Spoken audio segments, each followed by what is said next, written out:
Este é o irmão João. João, quando pequeno, não se dava com seu pai. Queria até matá-lo. E ainda na sua adolescência, João foi para as ruas de Curitiba. Ali se envolveu no mundo da criminalidade, se envolvendo e sendo um grande líder, mas da criminalidade. João passou por vários presídios, inclusive o presídio da penitenciária de São Paulo, onde ali ele participou. Ele estava presente no grande massacre de 1992. Assistam e compartilhem o vídeo. Meu nome é João, estou acompanhado da minha esposa Esté, que depois eu quero chamar aqui na frente também para apresentar a vocês. Eu trabalho no Hospital Adventista, no departamento de enfermagem, no centro cirúrgico. Já cuidei de alguns funcionários, pastores aqui do NASP, que foram fazer tratamento, cirurgias no Hospital Adventista. Minha esposa também é funcionária do hospital, trabalha na radiologia. Temos uma filha, a Gabriela, que não veio conosco, 2 netinhas, a Heloísa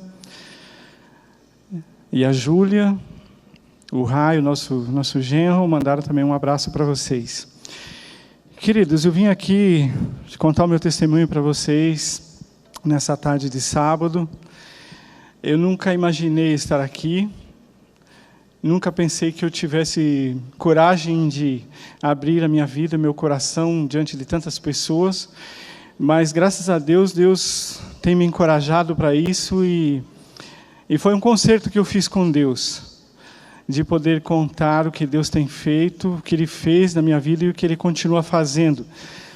E eu lembro quando minha esposa Esther falou que eu tinha que testemunhar, eu falava, mas jamais, eu não vou ter coragem de falar, eu não sei se eu tenho condições de falar em público, e ela dizia, não, mas você precisa falar, porque isso vai ajudar e vai encorajar outras pessoas a se fortalecerem em Cristo e até aceitarem Jesus como Salvador. Eu falei, bom, então, se realmente Jesus quer isso de mim, se Deus quer isso de mim, Ele vai providenciar, Ele vai me chamar e vai me capacitar para isso, porque eu não sei como fazer.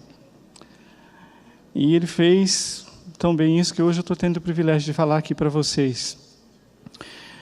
Eu conheci Jesus no ano de 1988. Na verdade, foi quando eu decidi publicamente abraçar a Jesus como meu Salvador, perante todas as pessoas. Mas o meu encontro com Jesus foi no dia 27 de julho de 1987, uma quarta-feira, fria de inverno, num lugar bastante diferente e desconhecido para vocês, com certeza, a penitenciária do Carandiru. Eu estava lá, preso, cumprindo uma pena de quase 50 anos de prisão, depois de não ser mais aceito em nenhum presídio do sistema prisional do sul do Brasil. Fui preso com 19 anos de idade, traído pelo meu melhor amigo, entregue para a polícia pelo meu próprio pai. Uma história triste que começou na minha pré-adolescência, com muitos problemas, conflitos com o meu pai, cansado de maus tratos do meu pai contra mim, meus irmãos, minha mãe. Eu tinha 2 opções, eu tinha eleito 2 opções para a minha vida. Ou eu matava meu pai ou ia embora de casa. Depois de muitas tentativas frustradas, eu fui embora da minha casa. Eu sou catarinense, do sul do Brasil, e morávamos no Paraná, no interior do Paraná nessa época. E depois de várias tentativas frustradas, eu fugi para Curitiba. E eu sempre fui um menino honesto, trabalhava, ajudava no sustento da minha casa. E sempre temia meu pai, por meu pai ser violento, beber, bater nos meus irmãos, na minha mãe. E éramos para ter uma situação financeira muito boa, e meu pai cada vez ficando em situação mais difícil. E eu trabalhava, vendia roupas, vendia perfumes, vendia tudo que vocês possam imaginar, e levava o dinheiro para casa. Meus irmãos mais velhos também, a situação cada vez mais difícil. Então, até que eu descobri por que meu pai não progredia. Meu pai gastava o dinheiro com bebidas, com prostitutas, em festas, e nós passando dificuldades. Então, do temor, do medo que eu tinha para o meu pai, eu passei a ter desprezo e raiva do meu pai. E minha mãe, meus irmãos estranhavam como que eu, que era o menor, muito frágil, pequeno, tinha coragem de enfrentar meu pai, porque ele tinha, como se diz vulgarmente, rabo preso comigo. Mas mesmo assim, quando ele estava bêbado, a situação ficava difícil. Então eu, depois de muitas tentativas, consegui fugir definitivamente da minha casa. Sobrevivi alguns dias em Curitiba com o dinheiro que eu tinha guardado. E quando o dinheiro acabou, eu tive que morar na rua. Fui morar na rua, sonhava em voltar para casa, sonhava em meu pai ter mudado, em ficar de bem com meu pai, mas quando eu acordava do meu sonho, a dura realidade era aquela mesma. Eu morando na rua, passando fome, comecei a fazer amizade com meninos de rua, e com aqueles meninos de rua, eu pratiquei o meu primeiro ato desonesto para comer. Eu fui roubar numa feira com eles. Foi o pequeno... a porta de abertura para uma vida toda errada. Aí conheci outros meninos delinquentes mais barra pesada, comecei a roubar, comecei a assaltar, e aos 16 anos de idade eu já liderava gangues, quadrilhas, e me tornei um marginal diferenciado. Eu não bebia, não fumava e não usava drogas. Eu era um marginal completamente atípico. E era muito difícil achar alguém que não usava drogas, que não bebia ou que não fumava. E a grande maioria ia preso por não saber gastar o dinheiro e comprar drogas, e delatavam os amigos. Então eu passei a usar nomes falsos. Eu tinha vários tipos de documentos. Quando queimavam daqueles nomes, eu mudava. Comecei a conhecer as outras capitais e cidades do sul do Brasil. E quando a situação ficava difícil, eu mudava. E sempre com um sonho de ganhar bastante dinheiro e ajudar os meus irmãos. Na véspera de completar 17 anos, minha família, sem saber se eu estava vivo, se estava morto, eu reencontrei a minha família em Curitiba de uma forma trágica. Através de uma prima, a minha mãe estava internada no Hospital de Clínicas de Curitiba com leucemia em fase terminal. A minha mãe parece que só estava esperando me ver para descansar. E eu não tenho a mínima ideia que igreja que encontrou a minha mãe dentro daquele hospital, mas a minha mãe entregou ali a vida para Jesus. E o reencontro com a minha mãe foi incrível, foi emocionante. E ela falou, quando me viu, ela ria, ela chorava, e dizia que agora ela podia descansar em paz, porque ela sabia que eu estava vivo. E ela me fez um pedido, que eu não tive como negar. Ir no próximo domingo visitá-la para encontrar os meus irmãos e ela tentar me reconciliar com o meu pai. Deu tudo errado. Meu pai, quando tivemos que sair do quarto para as camareiras arrumar o quarto da minha mãe, meu pai me agarrou à força, queria que meus irmãos chamassem o juizado de menores.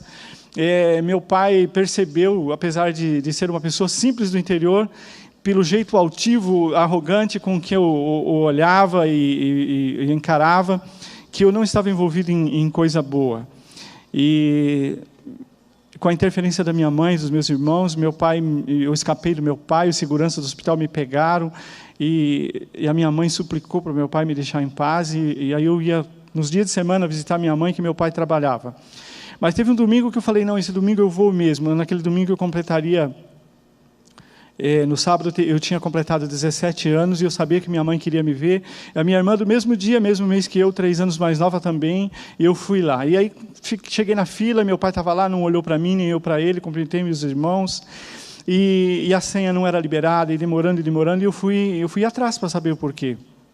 E já era quase meio-dia, a visita começava às 11 horas, e às 10 horas da manhã minha mãe tinha falecido. Foi um golpe muito dolorido. E era assim como se o último fiozinho assim frágil que ainda me ligava a uma família se rompesse para sempre. E meu pai tratou de deixar a minha angústia muito maior, porque ele falava para mim, a sua mãe ficou doente porque você foi embora de casa.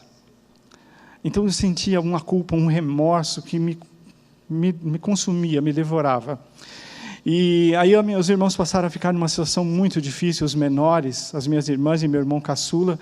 E eu comecei a lutar, batalhar mesmo naquele meio desonesto para arrumar dinheiro para um dia conseguir dar uma vida melhor para os meus irmãos. E quando minha irmã fizesse a maioridade, ela poder testemunhar contra o meu pai, para que eu pudesse ajudar os meus irmãos.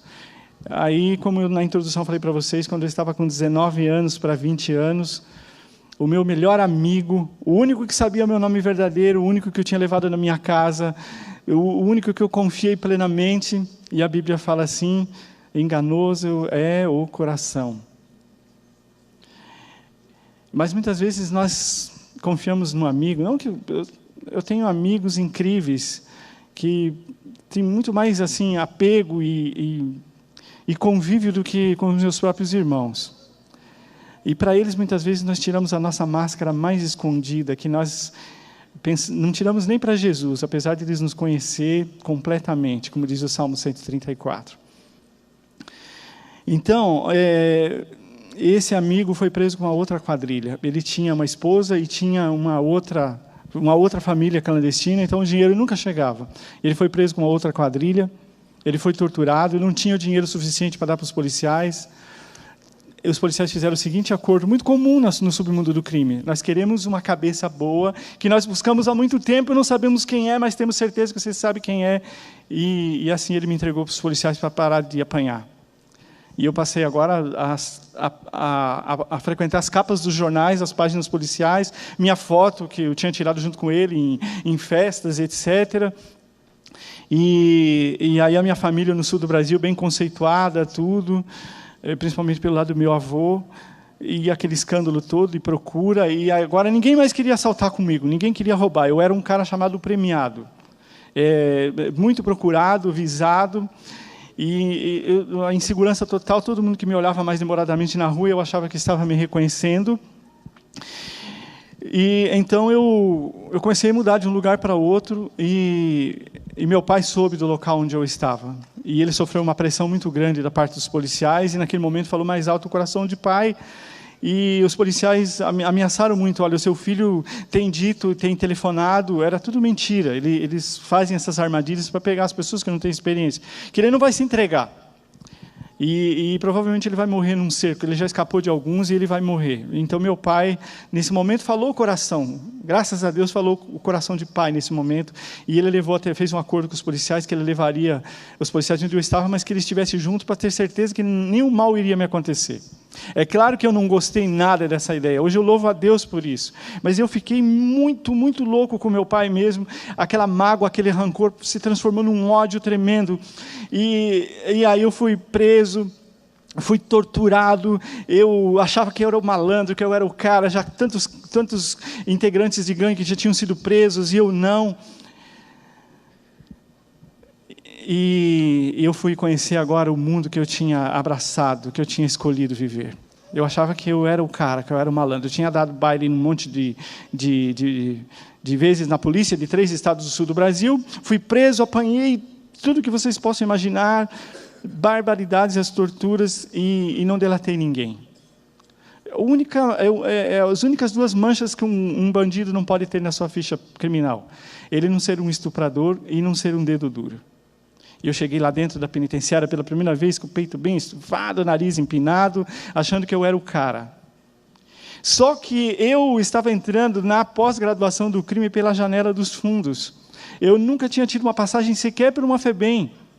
E eu pensava na minha ingenuidade, juventude, que ali dentro todo mundo era amigo, todo mundo era mano, todo mundo se ajudava. E ali eu vi que não era nada daquilo, eu era só mais um. E eu vi ali dentro as coisas mais terríveis. Eu jamais falei em meus testemunhos detalhes sórdidos ou coisas parecidas, mas eu vi a incoerência da justiça.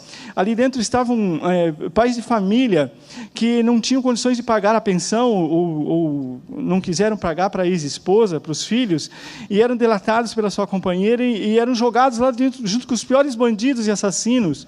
Meninos que fizeram arruaças de rua, tudo junto com os piores bandidos, assassinos, e essas pessoas não sabem se defender, eles têm que pagar pedágio lá dentro. Aquilo me revoltou ao extremo. Não, mas estuprador, dedo duro, tudo tem que passar o cerol, e eu não concordava com isso. Apesar de que eu tinha jurado que aquele meu amigo que tinha me dedurado, eu ia dar um jeito nele. Mas cheguei lá, fiquei com tanta pena de tudo que ele já tinha sofrido, que os caras falaram: a vida dele é sua. Você que dá um jeito na vida dele. E eu protegi ele durante todos os dias da minha vida, enquanto eu estive no sistema prisional junto com ele. E eu comecei a falar: poxa, mas não pode ser assim. E eu estava sob o completo domínio de Satanás, e tinha muitos jovens, muitos presos da nova geração que eram revoltados com aqueles chamados piolhos de cadeia, que sobreviviam à custa de acharcar, de roubar, de oprimir os presos jovens. E eles começaram a se unir a mim, e muito em breve nós tomamos conta do sistema prisional do Paraná, para onde eu fui inicialmente mandado. E aí eu me tornei um preso problema. Eu tentava fugir, eu me rebelava contra isso, e na época não era brincadeira os sistemas prisionais. Era a época da ditadura militar, geralmente coronéis, majores dirigiam, era muito duro, castigos violentos, e me mandavam para um lugar, me mandavam para outro, e eu ficava cada vez pior. E eu comecei a me lembrar de um conselho, de um adágio popular que meu avô gostava de repetir para nós. E eu quero, sinceramente, deixar para vocês, principalmente jovens que me ouvem, que talvez me assistem pela internet. É maravilhoso esse pensamento, se você colocar ele em prática à risca. Meu avô dizia assim, bem conhecido: você quer ser bom? Ande com os bons. Naturalmente você vai ser bom. Tem muitos sociólogos, muitas correntes da sociologia que odeiam essa corrente de pensamento, mas o homem costuma ser um produto do seu meio, com quem ele se associa, com quem ele anda. Naturalmente ele vai ser bom. Aí meu avô falava, mas se você quiser ser mal, ande com os maus e você vai ver que você pode ser pior que eles. E isso aconteceu comigo. Eu não era mais bem-vindo no meio da pior escória que vocês possam imaginar. E assim vim parar na penitenciária do Carandiru, no ano de 1985, condenado a quase 50 anos, sem ter um processo em São Paulo, trocado por presos do crime organizado de São Paulo. A princípio fui para Araraquara, uma penitenciária de segurança máxima, não fui aceito, fui mandado para a penitenciária do Carandiru. Celas individuais, ali ao lado onde teve a detenção, que teve aquela grande rebelião, aquele terror, todo onde ficavam os presos primários, eram celas de 40, de 50. Ali ao lado, hoje, é o maior presídio feminino da América do Sul, com quase 2.000 celas. Ali eram celas individuais, lá tinha uma cela reservada, guardada para mim. São 3 pavilhões, divididos em lado par e ímpar, 15 portões da entrada da rua até aquele último pavilhão. Lá no último andar, 5º andar, aqueles andares abertos com um vão livre muito alto, no fim do corredor, na última cela 1444, lá eu fui colocado. Todos detestavam aquela cela, era no fim do corredor, dava para divisa para presídio feminino, o centro de observação criminológica, com vários muros altos, a muralha principal com quase 10 metros, que está até hoje lá, hoje tem um parque bonito, e ainda tem esse presídio, com guardas andando armados. Ou seja, se você conseguisse serrar aquelas grades, descer toda aquela altura imensa, pular vários muros intermediários, aquela muralha grande, pronto, poderia fazer um filme da sua vida. Mas aí você cairia dentro da casa de detenção. Ou seja, o apelido daquela cela era onde o vento encosta o cisco. Sabe o que é cisco, né? Folha que está seca, que não tem mais para onde ir. E lá eu fui colocado. As grades da minha cela eram batidas de noite, hermeticamente à noite e de manhã cedo. Eu era provocado pelos agentes de segurança, porque eu vim a minha ficha como uma pessoa que não tinha mais chance de recuperação para a sociedade. E no caminho, quando eu vim junto com alguns presos que estavam vindo comigo, muitos eram meus amigos, eu falei dentro de um camburão. Reportagem do Jornal Nacional, aquela coisa toda. Vocês podem até acessar nesses arquivos antigos. Foi no mês de agosto de 1985. Troca de presos entre Paraná e Santa Catarina, e São Paulo. E eu falei, olha, chegando em São Paulo, não quero mais saber de me envolver em problema de ninguém. Eu só me prejudiquei, eu quero agora cuidar de mim, quero me transformar num preso anônimo para ver se assim eu consigo fugir. E eu coloquei aquele plano em prática. Eu me transformei no preso mais obediente daquele sistema. Eu fui trabalhar, eu fui estudar. E em 2 anos, você com 6 meses adquiria boa conduta. Eu adquiri boa conduta. 1 ano, ótima conduta, excelente conduta. E a minha pena, além de ser quase 50 anos, eu tinha 2 anos para cumprir como medida de tratamento e segurança. Ou seja, eu tinha que ir para um manicômio judiciário e ficar observado por psiquiatras e psicólogos. Se eles me dessem como uma pessoa sem chance de ir para o convívio da sociedade, eu ficaria eternamente preso. Deus tinha um plano para a minha vida. Hoje a sociedade clama por penas mais duras, pena de morte. Houve uma mudança na lei de execuções penais, Como eu era um preso primário, eu podia, a partir de um cesto, pleitear um semiaberto e foi extinta aquela minha medida de segurança. O caminho estava andado. Pedi um pedido de progressão ao regime semiaberto, eu já cumpria um cesto. Tudo bem, alguns exames, algumas coisas deram tudo certo, mas o juiz alegou que eu não tinha laços familiares em São Paulo e negou meu primeiro pedido. Eu continuei a luta, trabalhando, estudando, até que no dia 27 de julho de 87, 2 anos já no Complexo do Carandiru, aconteceu aquela rebelião. Não uma rebelião como houve lá na casa de detenção, onde vocês ouvem dos 111 mortos. Eu sabia que era muito mais, mas não tinha ideia de quantos eram, porque eu conheci muitos presos que depois foram para a penitenciária, saindo da detenção. Há mais ou menos uns 15 anos atrás, eu estava dando testemunho na igreja de Vila Espanhola, ali no distrito de Casa Verde, na zona norte de São Paulo, e eu almocei na casa de um irmão que é oficial daquela igreja, e ele trabalhava no necrotério de Vila Cachoeirinha, para onde foram mandados todos os corpos daquele massacre. Ele, naquela época, estava afastado da igreja. Tinha saído da igreja e trabalhava concursado público. Ele recebeu 350 cadáveres. Começaram a encostar todas as viaturas dos IMLs regionais de São Paulo e levar para as valas de Perus. Quando a imprensa encontrou 111 mortos. Ele sofreu tantas ameaças, ficou tão chocado, que ele pediu exoneração do cargo público. E, graças a Deus, ele voltou para a igreja. Está na igreja até hoje. O nome dele é Ajaxo. Todos o conhecem por Guruga, ali na Vila Espanhola, na zona norte de São Paulo. Essa rebelião da qual eu estava foi bem diferente. Os presos eram presos experientes, conseguiram pôr armas para dentro da penitenciária. Sabe como que é, né? Estala o dedo, superpoderes, as armas vão flutuando, caem lá dentro. Não, não é assim, é muito dinheiro, corrupção. E colocaram armas para dentro e tentaram planejar aquela fuga infalível. E, para minha infelicidade, alguns dos meus melhores amigos, inclusive alguns que vieram do Paraná, estavam envolvidos naquela tentativa de fuga. E, olha, você, apesar de você não estar no esquema, de não ter colocado as armas, tal, você é nosso brother, você está, como eles dizem, você está na fita, você vai embora com a gente. Vai ser tal hora e tal, tem carro esperando, o funcionário da guarita está acertado, já está corrompido e nós vamos embora. Todo mundo louco, cheio de álcool, cocaína, maconha, todo muito louco, eu o único lúcido. Olhei, quantos são? Olha, com você são X, mais de 10. Eu pensei, 5, 6, se tiver muita sorte, vão. Os últimos serão os buchas de canhão, vão distrair os policiais das outras guaritas, que vão alertar quando depois pular 4 ou 5. Não vou, muito obrigado, estou fora. Você é louco, vamos embora, você tem que sair, você vai ficar aqui, a sua pena é muito longa, você vai sair daqui velhinho e tal. Eu falei, não, mas eu não vou. Eu quero ir embora, mas eu não quero tomar tiro. Não, nós vamos embora. Eu vi a decepção na cara deles. E eles estavam tão loucos que eles se enganaram no horário da troca do turno, não era naquela troca para eles irem, eles foram bem na hora que não era o guarda que estava corrompido na guarita e tomaram um tiro para todo lado, voltaram para trás, sequestraram todos os seguranças, diretores de primeiro e segundo escalão do presídio, queriam armas, queriam tanta coisa para fugir. O governo não aceitou. Sabem quem era o governador? Orestes Quercia, não negociava com bandido. Secretário de Segurança Pública, Fleury. Secretário de Justiça, Michel Temer, vice-presidente da República hoje. Esperou anoitecer, como é praxe, e invade a cadeia. Morreram reféns, morreram presos. Lá na detenção, os presos morreram todos deitados. Dessa vez morreram reféns, morreram presos, os presos reagiram.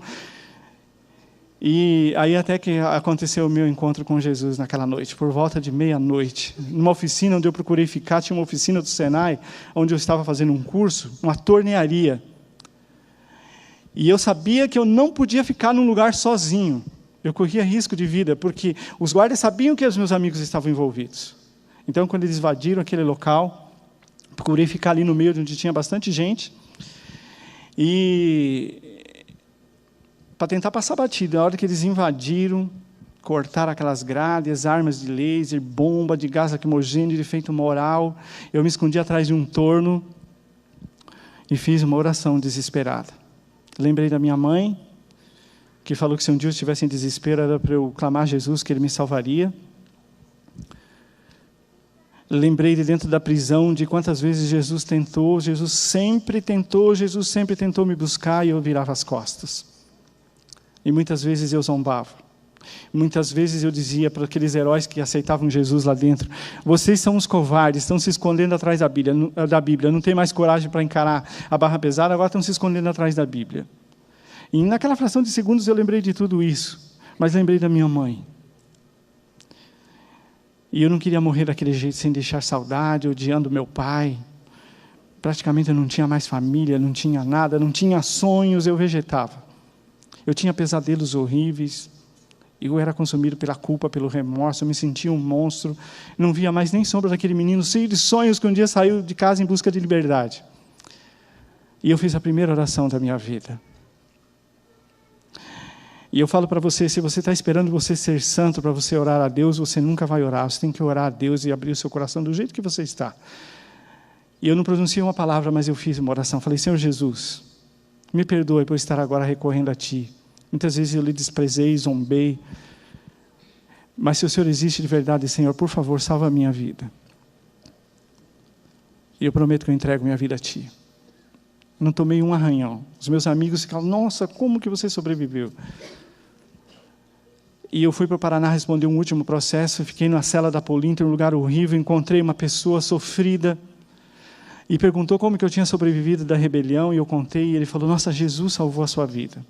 E aquele cara sabia tudo de Bíblia que vocês imaginam, desde Febem tentavam converter aquele homem, ele conhecia de uma forma incrível a Bíblia, e ele sempre via alguma incoerência com as religiões que tentaram convertê-lo. E ele falou: Jesus salvou sua vida, João. Eu falei: Pedro, eu tenho uma confusão tão grande na minha cabeça, eu nasci em lar católico, Nossa Senhora, santo disso, santo aquilo, Deus, Jesus, me explica melhor essa coisa. Eu nunca tinha deixado ninguém me explicar, aquele homem me explicou de uma forma tão incrível. E eu falei: nossa, mas, puxa vida, que coisa bacana. E você acha que então, é por isso que eu vejo Jesus pendurado naqueles crucifixos? Você acha que Jesus pode me perdoar? Ele falou: sim, com certeza.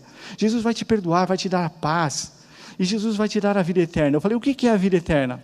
Quando ele falou que a vida eterna era o céu, eu comecei a rir. Eu falei: não, você está brincando comigo, cara, não é possível. Ele falou: por quê? Eu falei: mas Deus não é justo, Deus não é bom? No céu não vão ter pessoas boas? Ele falou: sim. Eu falei: então como que Deus pode levar uma tranqueira como eu para o céu? Ele falou: não, mas Deus vai te mudar, Deus vai te transformar. Você precisa só entregar a sua vida na mão de Jesus. E eu achava fácil demais. Ele falou: João, não é fácil. Tanto isso é o meu exemplo. Aquele homem tinha 50 e poucos anos, parecia muito, muito mais. Os psicólogos, os psiquiatras tentavam me impactar, falando: olha, você tem potencial, você pode mudar. Juízes, um juiz charameu falava para mim: você pode ter um futuro ainda na sua vida. Eu zombava, mas aquele homem falou tudo o que eu precisava ouvir. O que ele falou gelou a minha alma, meu coração. Ele falou: João, se você não aceitar Jesus, você vai ser eu amanhã. E eu gelei. Nossa, eu tinha que ter a maior sorte do mundo para ser aquele homem que não era nada. Não tinha mais família, não tinha mais ninguém, doente. E eu falei: mas como que eu faço? Existe alguma igreja? Ele falou: olha, eu encontrei uma igreja. Através de uma sessão de correspondências, eu era uma revista para jovens, e aí eu escrevi, descobri que era de uma igreja, e eu não conhecia aquela igreja, e eles me deram estudos bíblicos, e tudo que eu aprendi está de acordo com a Bíblia. Então eu perguntei o que você perguntaria para ele, o senhor pastor Edson. E por que você não aceitou?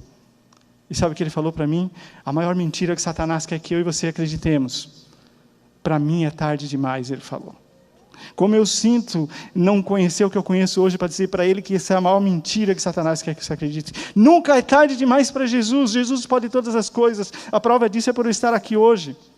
E ele me deu o endereço daquela igreja, de uma senhora que foi a pessoa que mais escreveu para ele, que mandou literaturas. E eu voltei para São Paulo num dia de desespero da minha vida, era meu aniversário, 10 anos dentro da prisão, não tinha sonhos nem nada, ninguém sabia que eu fazia aniversário naquele dia. Escrevi para aquela senhora, ela já tinha ido morar em Goiás, tinha voltado para São Paulo, tinha voltado a frequentar a igreja central paulistana, tudo aquilo, nome, endereço, tudo eu gravei de cor, não tinha caneta onde nós estávamos para anotar aquilo lá. Escrevi para aquela senhora, ela tinha voltado a frequentar aquela igreja. Ela respondeu a minha carta. E eu falei: olha, a senhora tem uma Bíblia para me dar?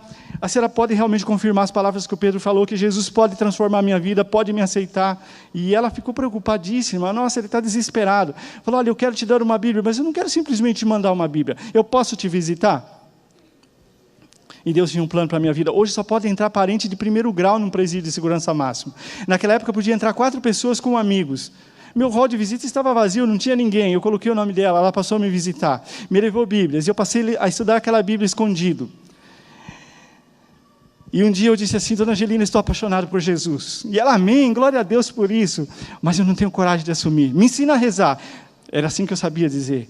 E eu pensei que ela ia escrever um texto, alguma coisa, uma parte da Bíblia. E ela falou: não, João, não é assim. Você tem que, só você e Deus, abre seu coração e fale com Deus. Abre seu coração, dobre seu joelho para Deus. Falei: Dona Angelina, eu sou tão duro. Quando os guardas arrumavam encrenca comigo, eu falava: vocês sabem que vocês podem me matar, mas eu nunca vou dobrar o joelho para vocês, porque nem para o meu pai eu dobrava. E eu tinha descoberto do sábado. Eu falava: Dona Angelina, eu amo jogar futebol aqui no sábado. Tinha 2 campos lindos. E até times profissionais treinavam lá. E eu apanhei tanto do meu pai por causa de futebol. Não, você tem que escolher, João. Ou o mundo ou Jesus. Então chegou uma sexta-feira. Eu fui fazer meu culto. Eu fazia escondido, mas eu fazia. Eu fui fazer meu culto, o guarda bateu a grade da minha cela. Deixa a luz acesa. Quando eu ganhei minha primeira Bíblia, eu pedi para ele deixar a luz acesa à noite. Em negócio de 2, 3 semanas, eu tinha lido a Bíblia inteira, feito vários cursos bíblicos. O primeiro curso bíblico que eu fiz foi Encontro com a Vida. Era tudo que eu precisava, me encontrar com a vida. Eu não tinha mais vida, eu era um vegetal. E aí chegou a sexta-feira, eu fazendo aquele culto. E olha a minha arrogância. Falei: Senhor, eu quero me entregar a Ti. Eu sei que o Senhor me salvou aquela noite. Quando os amigos meus falavam: nossa, João, mas você tem sorte, hein? Como que você escapou? Eu falava: é sangue ruim, eu não vou morrer fácil, não. Mas depois que eu ia para a minha cela, eu ficava com uma vergonha, porque eu sabia que Jesus tinha me salvado. Então eu falei: Senhor, eu vou abrir a Bíblia. E eu preciso de uma resposta. Eu quero perder a vergonha, eu quero lhe assumir aqui dentro. E quando eu cheguei, eu falei: vou abrir a Bíblia no livro de Romanos. Comecei a ler, capítulo 1, verso 1, 2, 3, 4, 15, nada. Quando chegou no verso 16, foi o que eu precisava. Nas Bíblias tradicionais e comuns estão escritas assim: eu não me envergonho do Evangelho, porque ele é o poder de Deus para a salvação de todo aquele que crê. Eu gosto dessa passagem na linguagem de hoje, mas gosto na linguagem do João, na minha linguagem. Ali, eu senti o Espírito Santo dizer para mim: João, não tenha vergonha da Bíblia, não tenha vergonha de Jesus, porque esse livro é poderoso e vai salvar a sua vida, que é miserável, tirar você dessa sarjeta e transformar a sua vida. E eu saí com a Bíblia na mão pela primeira vez no outro dia, e os meus amigos enlouqueceram: o que é isso? Você está maluco? Sai com esse papo furado de crente, isso daí é lavagem cerebral. Os caras... Então, isso daí é coisa para fraco. Você vai ver o dia que você sair daqui, velhinho. Esses crentes não vão confiar em você. Vão te dar o pior emprego. O dia que sumir qualquer coisa de lá, você que vai ser o suspeito. A pele em você e já era. E eu fiquei firme. E a dona Angelina, aquela senhora, começou a falar de mim na igreja. E convidaram o pastor. O pastor cuidava de uma igreja de 1000 membros, mais uma outra igreja na região central. E o pastor falou: olha, eu vou fazer uma viagem a Jerusalém e tal. E breve eu vou. E ela queria levar outras pessoas e ninguém queria. Um dia ela falou para a única filha que ela tinha solteira: convide as suas amigas, você tem a mesma idade dele, vão lá visitá-lo, ele precisa ter amigos. Ela falou: eu não vou, o maior programa de índio, eu só tenho 2 folgas por mês de domingo. Ela trabalhava no Hospital Albert Einstein, para o meu lazer e tudo, para eu poder folgar todo sábado. O que se ela precisar eu ajudo, mas eu não vou. E de tanto ela insistir, um dia ela disse: olha, minha filha topou com as suas amigas que você escreva para ela. Comecei uma amizade com aquela moça, com as suas amigas, pessoas tão bacanas, legais, sem preconceito, cartas, literaturas. Eu fazia muita pergunta. E quando foi um dia, a amizade maior desenvolveu com a filha dela. Aquela moça me escreve uma carta: João, eu não queria ir aí, você sabe, minha mãe já te falou, mas olha, eu quero ir aí te ver, te conhecer. Eu tremi. Eu já estava sentindo um carinho muito grande por ela, já tinha visto as fotos, carente, o coração mais seco que o chão do Ceará. Eu fiquei com medo e corri da raia, literalmente. Eu pedi transferência para o diretor do presídio: me transfira para Pirajuí, pode ser até Presidente Venceslau. Era a prisão mais longe, um lugar quente, terrível. O apelido daquele lugar era Presidente Venceslonge, em vez de ser Presidente Venceslau. Pode me mandar para Venceslonge que eu vou. Não, que isso? Você chegou aqui, você era uma pessoa sem nenhuma chance, agora você está recuperado, você está tirando pessoas do submundo aí e tal. Eu vou conceder um espaço para vocês organizarem a sua igreja. Falei: puxa vida, não deu. Escrevi uma carta para ela. Olha, pergunta para sua mãe como aqui é humilhante, tem que tirar toda a roupa para uma guarda feminina revistar e tal. Eu falei, agora ela não vem. Ela falou, não, eu quero te conhecer, eu sinto que Deus tem um plano para mim. E que plano? Mas agora eu já sabia orar. Falei, Senhor Jesus, não deixe que eu venha me apaixonar por essa moça, eu não quero magoar ela.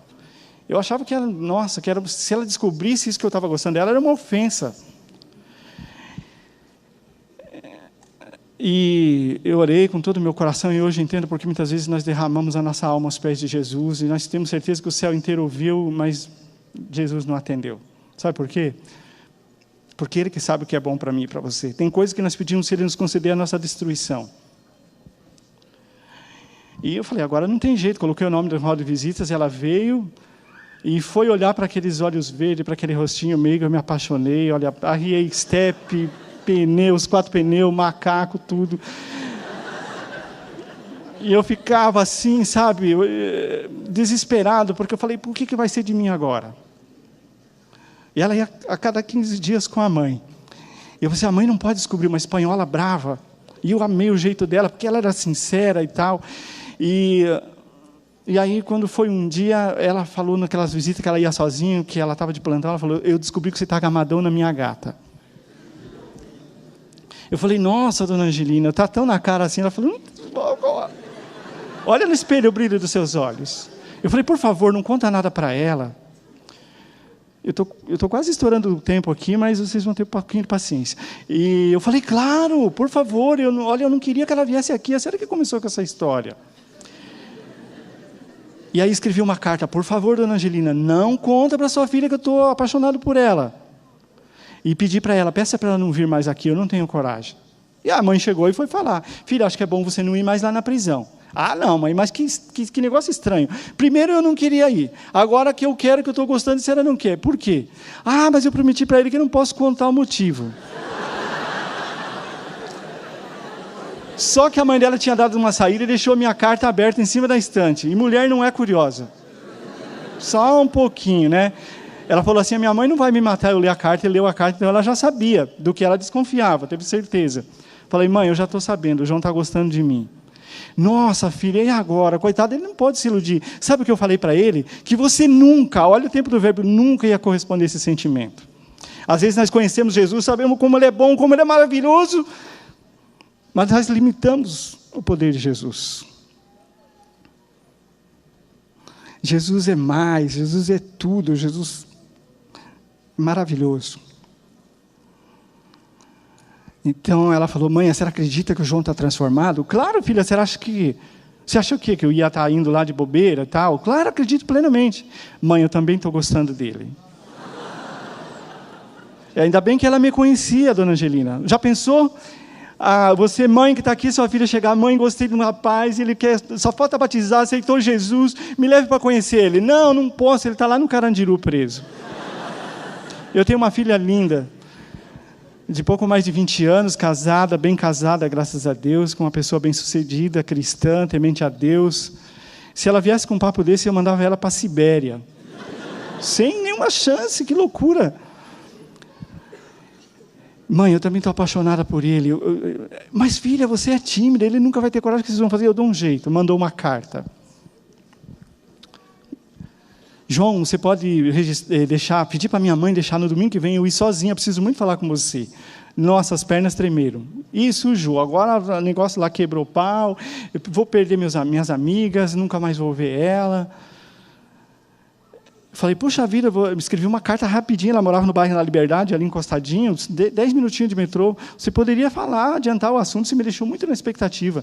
Então ela foi lá depositar na sexta-feira bem cedo, que ela estava de folga, um cartãozinho bem sugestivo. Naquele cartãozinho tinha um gato com uma cara toda feliz na capa. E escrito gatão, né? Aquele gato bonito. Abriu o cartão, um coração com uma corda dando um nó bem forte naquele coração e falou assim, precisa dizer mais alguma coisa?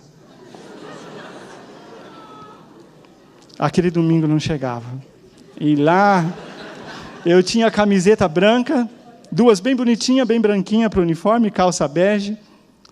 E estava quente aquele dia 2 de outubro de 88. quente demais. Eu molhei as 2 camisetas.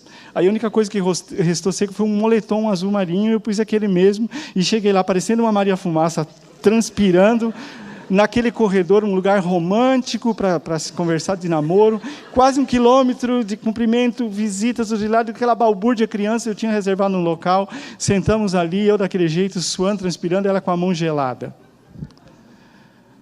E a minha mão suando, molhada, e a dela tremendo, e ela falou assim, coragem, nós temos que encorajar um ao outro. Mas não teve clima, não teve papo, não teve nada. E falou assim, na bucha, o que você sente por mim? Claro, eu tenho que fazer meu papel, né? Eu sou rapaz, sou homem, né? Tive que me declarar para ela, só que primeiro eu tossi, engasguei, fiquei vermelho, roxo, e consegui falar para ela o que eu sentia. E antes que ela fosse falar, eu falei, olha, eu não tenho nada para te oferecer. Eu não sei o dia que eu vou sair daqui. Em outras palavras, eu disse para ela, se joga que é fria. E ela falou assim, eu só quero que você me diga uma coisa. Eu já tive noiva para casar. E eu sentia que não seria feliz com aquela pessoa.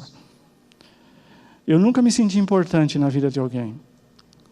Eu quero saber se eu vou ser importante para você e que eu posso te fazer feliz. Tudo que eu quero é ser importante para alguém e fazer alguém feliz. Para mim, essa é a maior declaração de amor, a mais linda que pode existir. E eu falei, mas você vai ser discriminada. Até o pastor vai ser difícil de entender quando você contar para ele. Ele falou, não tem problema. E ela falou, em 6 meses, 1 ano no máximo, você sai daqui. Ela teve que esperar 7 anos e 4 meses para esse sonho virar realidade. E quando ela contou para o pastor ficou muito preocupado. Minha filha, aqui tem tantos rapazes, tem tantas pessoas. Ele já ao longo do seu ministério tinha tido muitas decepções com presos, com falsas conversões. E ele só se tranquilizou quando ele foi dentro daquela penitenciária me conhecer. Onde está o pastor Alder Mello? Onde está o pastor Alder Mello? Por favor, pastor, vem aqui. O pastor Alder Mello contou os 15 portões que ele atravessou para chegar dentro.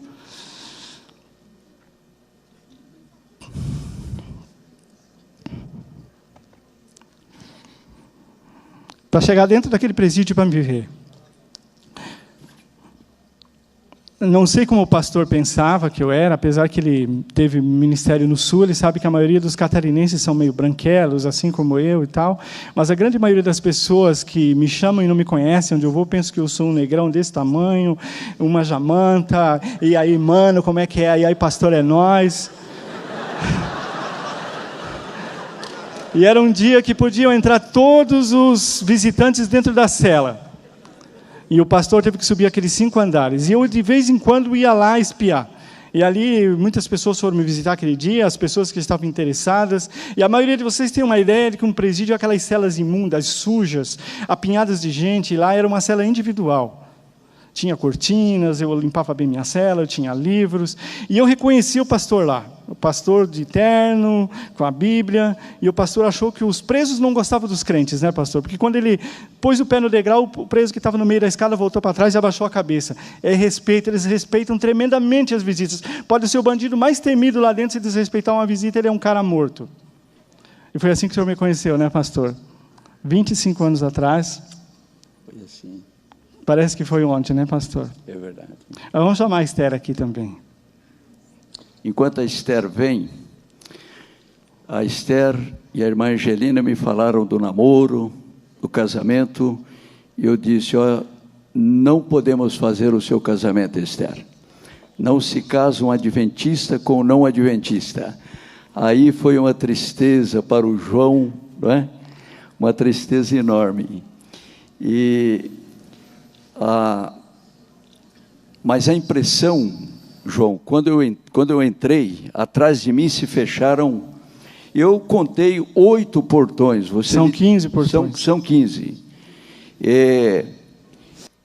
E eu entrei ali, o guarda me apontou, aquele lá é o João, mas eu estava gelado, com medo ali, no meio de milhares de prisioneiros. Eu pensei, é um lugar muito inseguro este. Mas quando eu cheguei junto ao João e começamos a conversar, e ele me levou até a cela dele, um lugar limpo, bem cuidado. Ele arrumou tecido branco, dividiu aquele quarto em 2 ambientes. Tinha uma sala, tinha o quarto, uma estante na parede com a revista Mocidade, que foi um dos elos que ele teve para ter o contato com os adventistas, Bíblia, livros, lições, e eu tive uma convicção: esse rapaz é convertido. Pedi ao juiz para que ele fosse batizado na igreja, que ele podia ir algemado com o soldado podia entrar no tanque. Se prontificaram a pagar os custos, inclusive, para o Estado, que os custos que tivessem com essa escolta. Todos os custos, porque sabíamos que seria difícil. Foi negado. Mas eu acho que você vai contar do batismo, né? Então, depois de muita luta, de muita batalha, infelizmente, para mim, o pastor Oder veio transferido aqui para a região de Campinas, e aí os irmãos da freguesia do Ó nos ajudaram bastante, conseguimos fundar a igreja, eu fui batizado, nos casamos. Você foi batizado como ali? Qual era o tanque? Tinha uma horta lá onde os presos trabalhavam, um tanque que era para lavar as verduras. O tanque para lavar as verduras lavou o João. Lá, exatamente.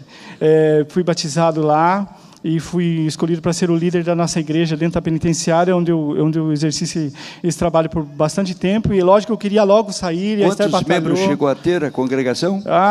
Tinha cultos que nós tínhamos mais de 100 pessoas. Lá se batizaram centenas de pessoas. Agentes penitenciários receberam estudos bíblicos, recebemos milhares de Bíblias.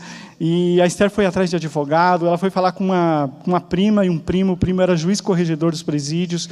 Ela foi falar com ele, porque o juiz insistia nesse detalhe. Eu tinha valores éticos, morais, religiosos preservados, mas eu não tinha familiares em São Paulo para ir para um regime semiaberto. E o pastor Oder Mello, junto com alguns amigos, já tinha um emprego arrumado para mim aqui na cidade de Hortolândia.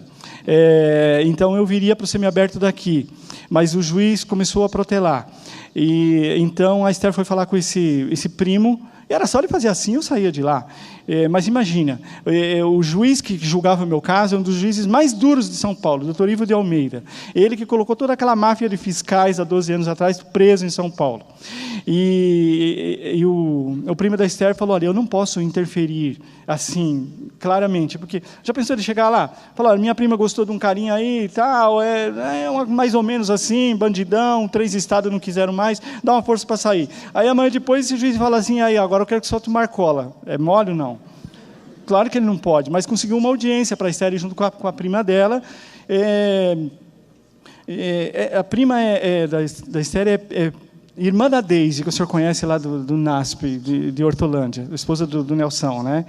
E o juiz falou: nossa, que maravilha, se todo mundo da sociedade fizesse o que você está fazendo, moça, já estávamos casados, nossa filha era de colo, quantas pessoas se recuperariam?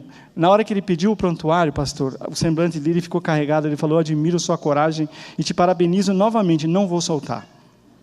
Ela não chegou lá chorando, falou assim: nós perdemos uma batalha, nós vamos vencer. E desde o começo, pastor, eu não queria advogado, e a Esther falava que isso era orgulho. E outra coisa que eu não aceitava falar era sobre advogado e não queria falar sobre meu pai. E ela dizia assim, ela nunca perguntou o que eu fiz. E os amigos perguntavam assim: nossa, o que será que o João fez? Ela falou: não sei, mas acho que o João matou o pai dele. Então, um dia ela falou falou assim numa carta: domingo eu quero falar sobre 2 coisas que você não quer falar. Que você aceita o advogado e que você fala de mim do seu pai. Aí ela me contou isso. Aí eu falei para ela falou assim: você precisa perdoar o seu pai. E hoje eu prego até um sermão sobre isso. Os 2 versos seguintes do Pai Nosso é meio passado por alto. Depois do Amém do Pai Nosso, ela diz que se nós não perdoarmos, nós não seremos perdoados. E eu queria ser perdoado porque eu queria estar com Jesus. Mandei a carta para o meu pai, contei da minha conversão, contei que eu iria me casar, enfim. E aí mostrei aquela carta toda feliz para ela: olha, não matei meu pai. E meu pai hoje é um fã de carteirinha da Esther. E então eu disse para ela: olha, não era orgulho. Eu não entendia muito bem, mas Jesus fez o que ninguém pode fazer. Nem um tribunal, nem um juiz, nem o desembargador que o pastor Oder Mello foi atrás, ninguém. Vamos entregar na mão de Jesus, e ela concordou. E por esse tempo minha filha já sabia orar, bem pequenininha, como minha netinha, que com 1 ano e 2 meses fui dar papinha para ela, Antes de eu dar a papinha, ela falou, vovô, e pôs as duas mãozinhas assim, que era para orar. E a minha filhinha já sabia orar, e a única coisa que ela sabia dizer era, Jesus, traz papai para casa. E ele foi meu advogado. E ele abriu aqueles portões. E ele me tirou. Eu tinha que ficar lá pelo menos uns 30 anos. Eu fui para o semiaberto de Franco da Rocha. Eu fui trabalhar com o pastor Roberto Mota em evangelismo público na capital de São Paulo, na Grande São Paulo. Fui o primeiro instrutor bíblico da história da nossa igreja que tinha que dormir toda noite num presídio. Saía para trabalhar, saía na Páscoa para passar uma semana com a família, e no Natal fui passar 2 semanas, o primeiro Natal depois de 18 natais e Ano Novo preso. Fui ver o meu pai. É a única lembrança que eu tenho na vida de meu pai me abraçar e eu abraçar o meu pai. Ele está vivo hoje ainda, com 88 anos. E naquele semiaberto eu tinha que ficar pelo menos uns 10 anos. Mas Jesus estava fazendo tantas coisas maravilhosas na minha vida, que eu não gosto do ditado que diz, quando você ajuda aquela pessoa, ele vive te pedindo, você fala o quê? Está mal acostumado. Não, ele está bem acostumado. Você acostumou bem ele. E eu estava tão bem acostumado com Jesus, que eu falei, eu vou fazer um pedido de livramento aberto. O juiz de São Paulo negou. Dias depois, transferiram as minhas execuções penais para Franco da Rocha, onde eu estava. Eu falei, vou fazer. O juiz é um juiz que não é tão, sabe, assim, atarefado como em São Paulo. Fiz um pedido, mandei declaração do pastor Mota, do presidente, do pastor Vandir, do pastor Paulo Stabino, de vizinho, policial militar, tudo e tal. E o juiz conhecia, o doutor Marcelo conhecia muito bem a organização adventista, tinha uma admiração pelo sistema educacional e de saúde, me chamou numa audiência e falou, olha, a promotora foi contra, a sua advogada fez um bom arrazoado, a minha esposa estava desempregada nessa época, eu coloquei tudo comprovando que eu sustentava a minha casa, e o juiz falou, eu vou te soltar. Ao pé da lei você não tem direito, você tem que a cada 3 meses se apresentar perante um conselho, comprovar que você está trabalhando, residência fixa você tem. E aí, então, eu tinha ganho uma bolsa de estudo para fazer o curso de técnico de enfermagem lá na Central Paulistana, da igreja onde eu conheci a Jesus. E eu fui fazer aquele curso, e quem se desse bem naquele curso poderia ter uma oportunidade no Hospital Adventista de São Paulo. E eu tinha que ficar entre os 5 melhores alunos, e eu fui o primeiro aluno da turma. E eu fui trabalhar no Hospital Adventista, trabalho lá há 12 anos, o hospital premia os funcionários com um prêmio de funcionário do mês, do trimestre, do ano, e Deus já me concedeu todos esses prêmios. Eu fico feliz de ser servidor, de estar aqui, de poder louvar a Deus, de tudo que Deus fez na minha vida, de tudo que Deus encorajou, de tudo que Deus proporcionou, a coragem, o amor, a dedicação, a paciência para essa minha companheira querida.